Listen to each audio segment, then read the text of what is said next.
Welcome to our YouTube channel MSG Tutorials। आज हम जो अपना चैप्टर स्टार्ट कर रहे हैं वो है हमारा केमिस्ट्री का क्लास 10th का first chapter chemical reactions and equations. इस चैप्टर में एक बहुत ही ज़्यादा इम्पोर्टेंट टॉपिक है how to balance a chemical reactions. Mostly 95% बच्चों को हमेशा प्रॉब्लम आती है प्यारे बच्चों कि हम केमिकल रिएक्शन को कैसे बैलेंस करें, और बोर्ड एग्जाम के पॉइंट ऑफ व्यू से अगर हम देखें तो ये क्वेश्चन एग्जाम में हर बार पूछा जाता है। इस बार भी अगर हम 2020 के पेपर को देखें जो हमारे पेपर में आया तो 5 नंबर का क्वेश्चन हमारा इसी का था, how to balance a chemical reaction. तो मेरे प्यारे बच्चों, आज की ये क्लास आपके लिए है, स्पेशली उन बच्चों के लिए जो बोर्ड में 95 प्लस स्कोर करना चाहते हैं। तो आज की क्लास में मैं आपको सिखाऊंगा कि हम केमिकल रिएक्शन को कैसे बैलेंस करते हैं। किसी भी केमिकल रिएक्शन को बैलेंस करना है उससे पहले हमें पता होना चाहिए कि केमिकल रिएक्शंस क्या होती है और केमिकल इक्वेशंस क्या होती है। तो सबसे पहले तो हम बच्चे यही जान लेते हैं कि केमिकल रिएक्शंस क्या होती है। केमिकल रिएक्शंस वो रिएक्शंस होती हैं जिसमें कोई भी दो सब्सटेंस आपस में रिएक्ट करके एक नए सब्सटेंस का निर्माण करते हैं। A reaction in which two substances react together and form a new substance is called a chemical reactions. And what do you mean by chemical equations? Chemical equation is just simply is the way of representing the chemical reactions. In a chemical equations, we use the symbols, we use the parameters, letters which are used in a chemical reactions. They react and form a substance. Let's say about chemical equations. The method of representing a chemical equations with the help of symbols and formulae of substance involved in it is known as chemical equation. For example, suppose that हम यहाँ पे एक example लेके चलते हैं प्यारे बच्चों कि जिंक और सल्फ्यूरिक एसिड आपस में रिएक्ट करते हैं। यदि जिंक रिएक्शन करता है सल्फ्यूरिक एसिड के साथ तो आप सभी को पता है कि जो हमारा जो प्रोडक्ट बनने वाला है वो है zinc sulphate and hydrogen. Then zinc plus sulphuric acid arrow give the reaction arrowhead zinc sulphate plus hydrogen. This is our word chemical equation, but in exam and in many books with the word equation we also use alphabetical equation. If we use the symbols of these chemical, for example zinc is represented by Zn, that is the symbol of zinc. Sulfuric acid is represented by H2SO4. Zinc sulfate is represented by ZnSO4 and hydrogen gas is represented by H2. Now if we use symbol of these chemicals, then this chemical equation is called chemical equation. Here Zn plus H2SO4 react together, prepare ZnSO4 plus H2. Here the left side of this arrow gives the reactant and the right side of this is called product. And this arrow gives the direction of chemical reactions. Now we are going to use how to balance a chemical reaction. तो सबसे पहले हमें पता होना चाहिए कि balance chemical equation और unbalanced chemical equation क्या होती है और केमिकल इक्वेशन में क्या क्या होता है। In a chemical equation the left side is called reactant side. What do mean by the reactant? Reactant is that substance which react together and is ready to prepare a new substance. किसी भी chemical equation में जो left hand side पे लिखा हो जाता है प्यारे बच्चों उसको हम बोलते हैं रिएक्टेंट। जैसे कि इस केमिकल इक्वेशन में इस एरो के लेफ्ट हैंड साइड पे Zn प्लस H2SO4 लिखा गया है तो इसको हम बोलते हैं reactant. And what is the product? The substance which we get after a chemical reaction is called product and the product is always represent in a chemical reaction in a chemical equation at the right hand side. Let's see in this equation ZnSO4 is formed when zinc react with sulfuric acid. जब इस zinc ने sulphuric acid के साथ react किया तो इसने एक नया सब्सटेंस बनाया जिसको बोलते हैं जिंक सल्फेट। ये जिंक सल्फेट और ये हाइड्रोजन गैस हमारा है प्रोडक्ट। और प्रोडक्ट को हमेशा ध्यान रहे, हमेशा मतलब हमेशा, कभी भी आप इसको आगे पीछे नहीं कर सकते। प्रोडक्ट को हमेशा प्रोडक्ट साइड पे लिखा जाता है, राइट हैंड साइड पे लिखा जाता है। और ये जो एरो इस रिएक्टेंट और प्रोडक्ट के बीच में लगाया जाता है, ये एरो हमें बताता है डायरेक्शन ऑफ रिएक्शन, कि इन दोनों ने आपस में रिएक्शन किया और हमारे पास ये आया। अगर मैं इस एरो को बेटा ऐसे बना देता तो इसका मतलब होता है कि इन दोनों ने आपस में रिएक्शन किया और ये बनाया। लेकिन हम बाय कन्वेंशनली कभी भी एरो को राइट हैंड साइड पे नहीं लगाते हैं, हम बीच में करके इसको राइट की तरफ मोड़ देते हैं।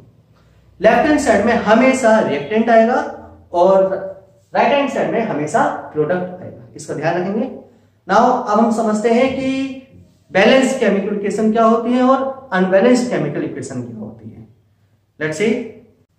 Okay, start now. Balanced chemical equation. What is a balanced chemical equation? A balanced chemical equation has an equal number of atoms of different element on both sides. That is reactant side and product side. Let's see with an example. What is the balanced chemical reaction? अगर मैं आपको समझाऊं simple शब्दों में, तो balance chemical equation बेटा वो balance equation होती है जिसमें number of atoms in the reactant side must be equal to number of atom at the product side. किसी भी पर्टिकुलर एलिमेंट के जितने एटम हमारे रिएक्टेंट साइड पे हैं उतने ही एटम अगर उसके प्रोडक्ट साइड पे भी हैं तो हम कहेंगे कि ये बैलेंस केमिकल रिएक्शन है। जैसे कि हम इस एग्जांपल में देखते हैं, हमारे पास एक केमिकल रिएक्शन थी जिसमें जिंक सल्फ्यूरिक एसिड के साथ रिएक्शन करता है, बनाता है जिंक सल्फेट एंड हाइड्रोजन। मैंने क्या किया, यहाँ पे जो अलग अलग एलिमेंट्स हमारे पास हैं उन सबको हमने इस टाइप से लिख लिया। जैसे कि हमारे पास Zn है जिंक, तो हमने लिख लिया number of zinc atom. Next हमारे पास एलिमेंट है हाइड्रोजन, तो हमने लिख लिया नंबर ऑफ H एटम। ध्यान रहे उसके जो नीचे 2 लिखा है 4 लिखा है वो नहीं लिखना, हमें सिर्फ एलिमेंट लिखना है।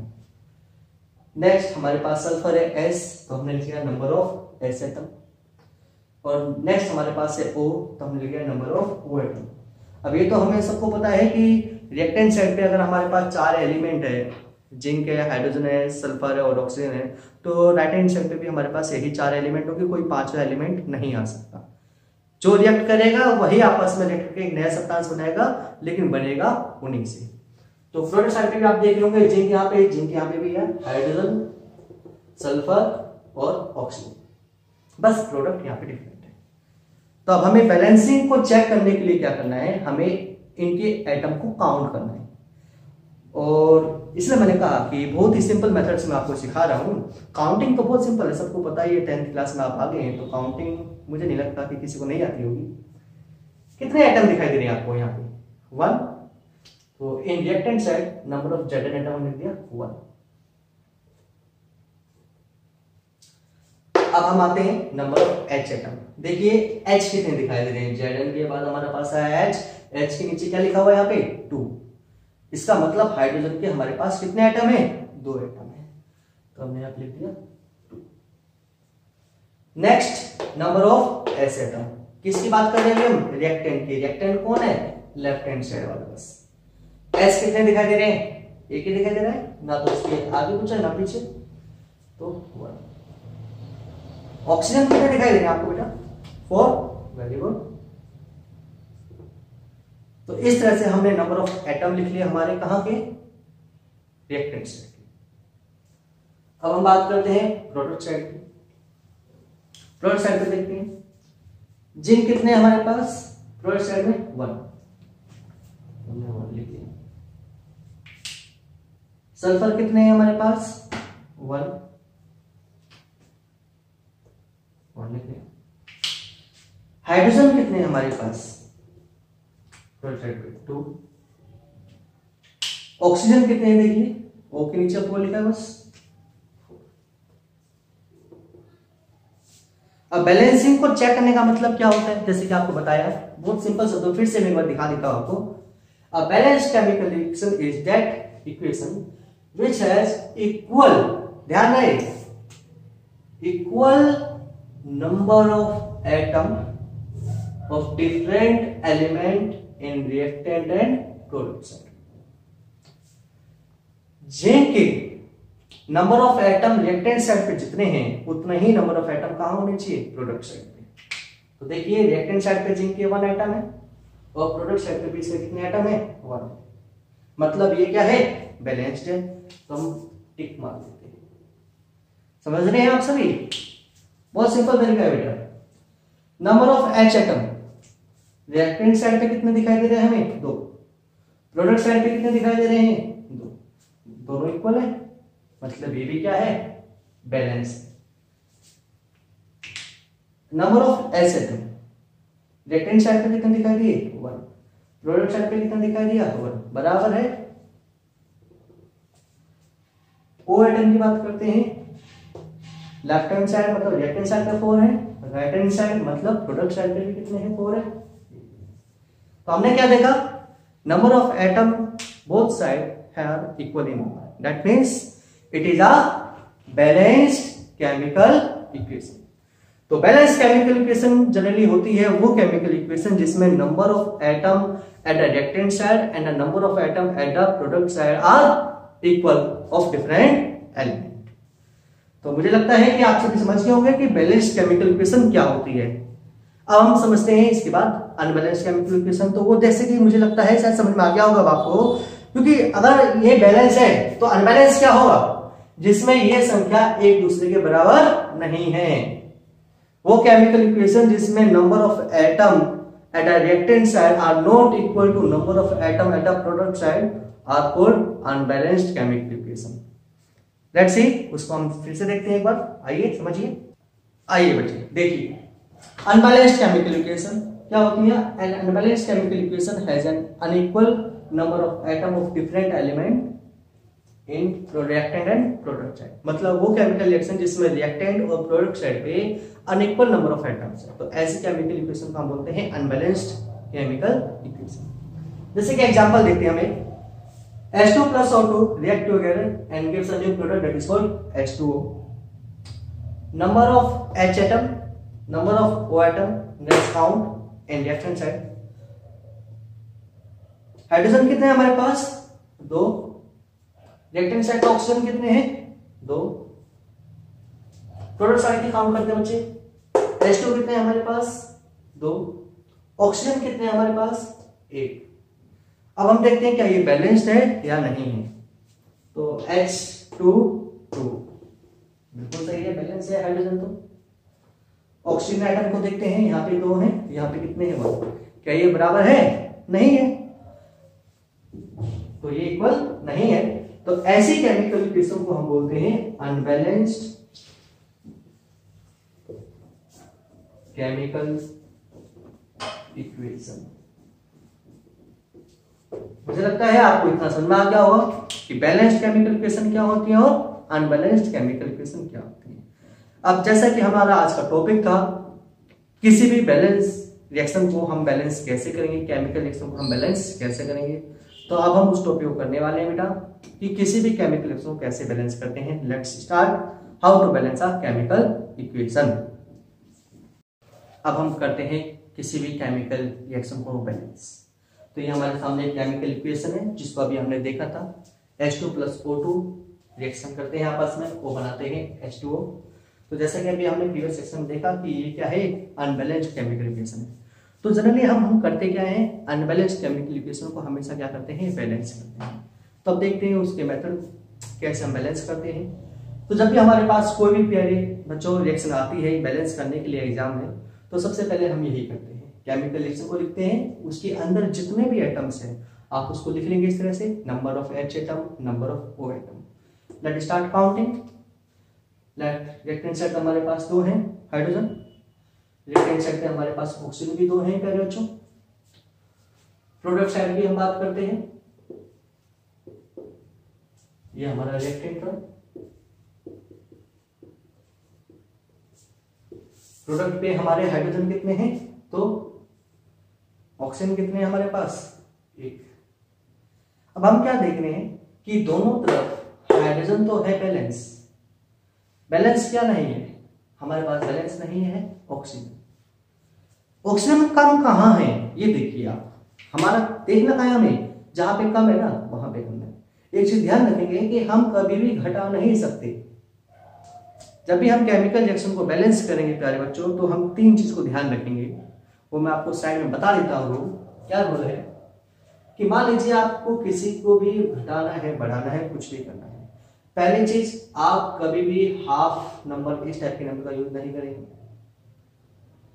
जो भी नंबर लिखा जाएगा, 2 लिख रहे हैं, 3 लिख रहे हैं, वो हमेशा केमिकल फॉर्मूले के आगे लिखा जाएगा इस टाइप से, 2H2O 3H2O। आप इसको ऐसे नहीं लिखेंगे कभी भी, इस टाइप से नहीं करेंगे, ये सब मेथड रॉन्ग है, इस तरह से हमें करना होगा। ठीक है पेरेंट्स, तो मैं समझाता हूं आपको यहाँ पे आप कैसे करेंगे, एक बार समझते हैं, आपको धीरे धीरे समझ में आएगा ये। इस मेथड को कहते हैं हिट एंड ट्रायल मेथड, बहुत ही सिंपल मेथड है। तो हम देख रहे हैं प्रोडक्ट साइड पे कितने हैं, 1, रिएक्टेंट साइड पे कितने हैं, 2, तो हमें सिर्फ मल्टीप्लाई करना होता है। तो आप मुझे बता, सोचिए, दिमाग पर जोर डालिए कि प्रोडक्ट साइड पे इस तरफ, इस वाले पार्ट में मैं किस नंबर से मल्टीप्लाई करूं, किस नंबर से मल्टीप्लाई करूं कि वो इसके बराबर आ जाए। सोचिए, दिमाग पर जोर डालिए। तो मुझे लगता है कि शायद मुझे मल्टीप्लाई करना होगा किससे, 2 से, 2 1 जा 2। अब यहाँ पे भी प्रोडक्ट में रिएक्टेंट में 2 ऑक्सीजन है और यहाँ पे भी कितने हैं, 2 है। तो ये 2 मैं कहाँ लिखूंगा, इस 2 को मैं कहाँ लिखूंगा, देखिए इसको हम इस तरह से लिखेंगे, H2, ये रिएक्टेंट साइड, हमने प्रोडक्ट साइड में मल्टीप्लाई किया, ध्यान रखेंगे। तो यहाँ पे हम कुछ भी नहीं करेंगे, O2 रिएक्शन H2O। अब जैसा कि मैंने आपको अभी बताया कि हम नीचे मल्टीप्लाई नहीं करते हैं, मल्टीप्लाई करने के लिए हमें कहां जाना पड़ेगा, आगे करना पड़ेगा, यहाँ पे मैंने मल्टीप्लाई करना है। अब जैसे ही मैंने यहां मल्टीप्लाई किया, ऑक्सीजन यहाँ पे 2 है, यहाँ पे भी 2 हो गई, 2 1 जा 2। लेकिन अब क्या हो गया, यहाँ पे हाइड्रोजन कितने हो गए हैं, 4। फिर से काउंट कर लेते हैं एक बार, हम यहाँ पे लिखते हैं रिएक्टेंट, यहाँ पे लिखते हैं product, number of H atom, number of O atom. Reactant side पर हाइड्रोजन कितने हैं, 2, ऑक्सीजन कितने हैं, 2। प्रोडक्ट साइड पे हाइड्रोजन कितने हो गए, 2 2 जा 4, तो प्रोडक्ट साइड पे हाइड्रोजन हो गए हैं 4। प्रोडक्ट साइड पे ऑक्सीजन कितने हो गए, ऑक्सीजन के नीचे कुछ नहीं है, मतलब 1 है, 1 2 जा 2। अब ऑक्सीजन तो बैलेंस हो गया, लेकिन क्या हुआ, हाइड्रोजन अनबैलेंस हो गया। क्यों, क्योंकि यहाँ पे 2 है, यहाँ पे क्या है, 4। अब क्या करना पड़ेगा हमें, सोचिए, इधर मल्टीप्लाई कर देते हैं, यहाँ पे एक ऐसे नंबर से मल्टीप्लाई कर देते हैं जिससे क्या बन जाए, 4 बन जाए। तो किससे मल्टीप्लाई करेंगे, 2 से। अगर मैं H को 2 से मल्टीप्लाई कर दूं तो 2 2 जा 4, ये भी 4 हो जाएगा, ये भी 4 हो जाएगा। तो ये हमारी रिएक्शन क्या हो सकती है, बैलेंस हो सकती है। देखते हैं, आइए। तो हमें क्या करना था, रिएक्टेंट साइड पे 2 से मल्टीप्लाई करना था, मैंने 2 से मल्टीप्लाई कर दिया। अब देखते हैं यहाँ पे number of H atom, number of O atom, reactant, product. देखिए यहाँ पे हाइड्रोजन 2 2 जा 4, ऑक्सीजन कितने यहाँ पे 2।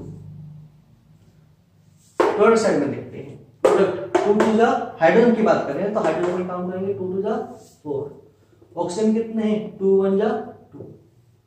आप में से कुछ बच्चे सोच रहे होंगे सर ये 2 आगे लिखा है, तो ध्यान रखें, ये जो नंबर हम लिखते हैं बैलेंसिंग करने के लिए हमेशा आगे ही लिखते हैं, कभी पीछे नहीं लिखते हैं। और जब हम उसको आगे लिखते हैं तो वो नंबर उस पूरे से मल्टीप्लाई होगा, उस कंपाउंड के अंदर जितने भी एलिमेंट आ रहे हैं हर एक एलिमेंट से वो नंबर मल्टीप्लाई होगा।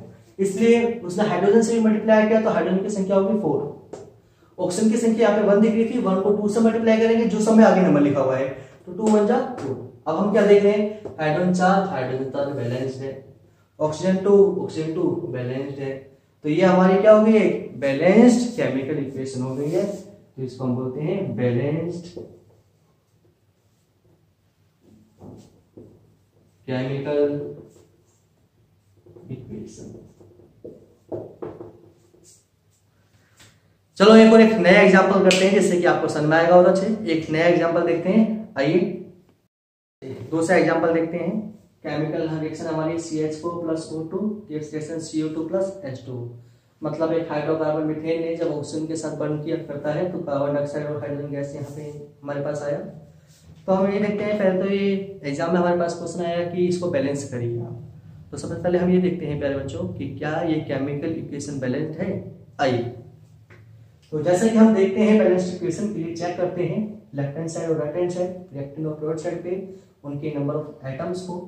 कार्बन हमारे पास कितने हैं, एक और नहीं है तो C एटम 1 हो गया। हाइड्रोजन 4 दिखाई दे रहे हैं 4, ऑक्सीजन कितने हैं 2। Got it. अब हम देखते हैं प्रोडक्ट साइड पे कार्बन कितने दिखाई दे रहे हैं, हमारे पास एक ही है। ऑक्सीजन कितने हैं, 2 यहाँ पे हैं और एक H2 के अंदर है, तो 2 और 1 कितने हो गए 3। प्लस कर रहे हैं क्योंकि बीच में प्लस ध्यान रखेंगे, प्लस है बीच में, प्लस करना है, मल्टीप्लाई नहीं करना है। गलती कर देते हैं बहुत सारे बच्चे, मैंने देखा है कि वो मल्टीप्लाई कर देते हैं, मल्टीप्लाई नहीं करना है, प्लस करना है। तो 2 + 1 हाउ मच 3, तो ऑक्सीजन हो गया हमारे पास 3। हाइड्रोजन कितने हैं यहाँ पे 2, इसमें है नहीं तो ये हमारे। अब हम ये देखते हैं क्या ये बैलेंस्ड है। कार्बन ठीक है बैलेंस्ड है। हाइड्रोजन यहाँ पे 4 है, यहाँ पे 2 है, बैलेंस्ड नहीं है। ऑक्सीजन यहाँ पे 2 है, यहाँ पे 3 है, बैलेंस्ड नहीं है। तो ये क्या है, अनबैलेंस्ड इक्वेशन है, अनबैलेंस्ड इक्वेशन। तो सबसे पहले तो हमें यही पता करना है कि हमें जो रिएक्शन दी हुई है वो बैलेंस्ड है या अनबैलेंस्ड है। समटाइम एग्जामिनर क्या करता है प्यारे बच्चों, आपको बैलेंस्ड केमिकल इक्वेशन लिख देता है और बहुत सारे बच्चे क्या करते हैं, लग जाते हैं गुना भाग करने, मल्टीप्लाई करने, नंबर लगा देते हैं आगे पीछे, तो वो सिर्फ अपना टाइम वेस्ट करते हैं। तो इसलिए मैंने बोला कि इस क्लास के बाद आप ये समझ जाएंगे कि हम केमिकल इक्वेशन को कैसे बैलेंस करते हैं और विद इन 2 मिनट्स आप अपनी बैलेंस सीख जाएंगे और बहुत प्यार से आप 3 आउट ऑफ 3 मार्क्स उस केमिकल इक्वेशन में बैलेंस में 6 ले सकते हैं। तो अब ये हमें पता चलेगा कि ये क्या है, अनबैलेंस्ड है। अब हमें यहाँ पे बैलेंस करना है। बैलेंस करने के लिए हम वही करेंगे कि किसी भी नंबर से यहाँ पे क्या करेंगे, मल्टीप्लाई करने की कोशिश करेंगे। तो जैसे कि आप देख रहे हैं CH4 प्लस O2 रिएक्शन है हमारे पास CO2 प्लस H2। तो आप देख रहे हैं कार्बन तो क्या है, दोनों तरफ बैलेंस है। हाइड्रोजन को पकड़ लेते हैं हम यहाँ पे हाइड्रोजन कितने हैं, रिएक्टेंट साइड में 4 है और प्रोडक्ट साइड में हाइड्रोजन कितने हैं 2। तो अगर मैं प्रोडक्ट साइड में 2 से मल्टीप्लाई कर देता हूं तो हाइड्रोजन दोनों तरफ क्या हो जाएंगे, इक्वल हो जाएंगे। यहाँ पे 4 हो जाएगा, यहाँ पे भी 4 हो जाएगा। तो प्रोडक्ट साइड में हाइड्रोजन किस में आ रहा है उसको देखते हैं। प्रोडक्ट साइड में हाइड्रोजन इस वाले पार्ट में आ रहा है, तो हम इस वाले पार्ट में 2 से क्या कर देंगे, मल्टीप्लाई कर देंगे। आप समझ रहे हैं, 2 से हमने इसको क्या कर दिया, मल्टीप्लाई कर दिया। तो हम देखते हैं यहाँ पे फिर से लिख लेते हैं एक बार, number of C atom, number of H atom, number of O atom. Reactant side हमारी और ये हमारा है क्या है बच्चों, प्रोडक्ट साइड। तो रिएक्टेंट में कार्बन 1 है, प्रोडक्ट में भी कितने हैं, 1 ही। हाइड्रोजन रिएक्टेंट साइड में कितने हमारे पास 4, प्रोडक्ट साइड में कितना होगा 2 2 जा 4। ऑक्सीजन रिएक्टेंट साइड में हमारे पास कितने हैं 2। ऑक्सीजन प्रोडक्ट साइड पर हमारे पास कितने हैं 2 इधर है और यहाँ पे 1 है, तो 1 को 2 से मल्टीप्लाई करना होगा। जैसे अभी बताया आपको कि ये जो नंबर हमने लिखा है ये इस पूरे से मल्टीप्लाई होगा, तो हाइड्रोजन से मल्टीप्लाई करके 4 हो गया।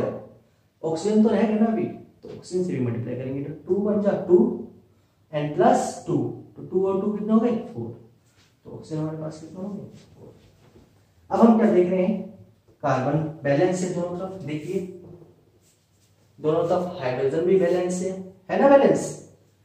क्या रहेगा हमारे पास, ऑक्सीजन रहेगा। यहाँ पे ऑक्सीजन कितने हैं 2, यहाँ पे ऑक्सीजन कितने हैं 4, तो मल्टीप्लाई किधर करना चाहिए, मैं पहले भी बोल चुका है, हमें ना प्लस करना है ना माइनस करना है, सिर्फ और सिर्फ बैलेंसिंग के लिए मल्टीप्लाई करना होता है। तो इधर और इधर किस में मल्टीप्लाई करना होगा, इधर मल्टीप्लाई करना होगा। ऐसे किस नंबर से मल्टीप्लाई किया जाए कि ये क्या हो जाए 4 हो जाए, 2 2 जा 4, तो मैं लेफ्ट हैंड साइड में किस से मल्टीप्लाई करूंगा 2 से मल्टीप्लाई करूंगा। आइए देखते हैं इसको। देखिए बच्चों, रिएक्टेंट में कार्बन हमारे पास 1, प्रोडक्ट में भी 1, हाइड्रोजन 4, यहां पे भी हाइड्रोजन प्रोडक्ट में 4, ऑक्सीजन रिएक्टेंट में हमारे पास 2 है, और यहां पे कितने हैं 4।